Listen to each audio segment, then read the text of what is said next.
The AIDS quilt, a powerful symbol of the human devastation caused by AIDS, was on display in Washington just weeks before the opening of the International AIDS Conference. Each panel memorializes someone who died from the disease. The project was begun 25 years ago, the last time the International AIDS Conference was held in Washington.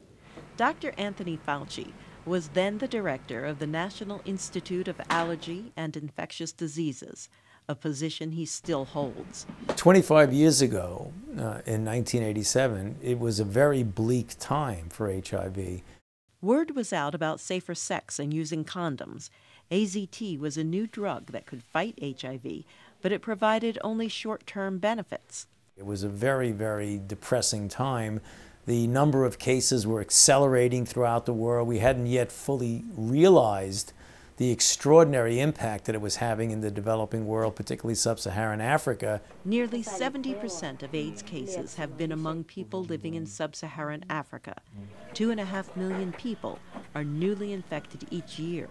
But now there's hope. In 2012, we reached a point where the science has given us a number of interventions, particularly in the form of treatment and prevention of HIV. There are now 30 drugs to treat HIV. 10 years ago, few people in developing countries could get them. Now, close to 7 million people are being treated. Doctors have also learned how to prevent babies from getting the virus from their mothers.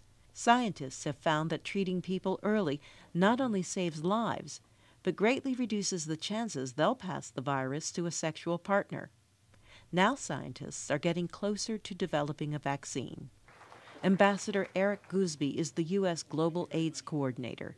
He says country commitment is crucial. The overall leadership role belongs to the country, not to external partners. The United States cannot be the Ministry of Health for the countries in which we work. So at this year's conference, along with scientific presentations, there will be calls for increasing government's commitment to end the pandemic and increasing funding so that the next generation will be AIDS-free. Carol Pearson, VOA News.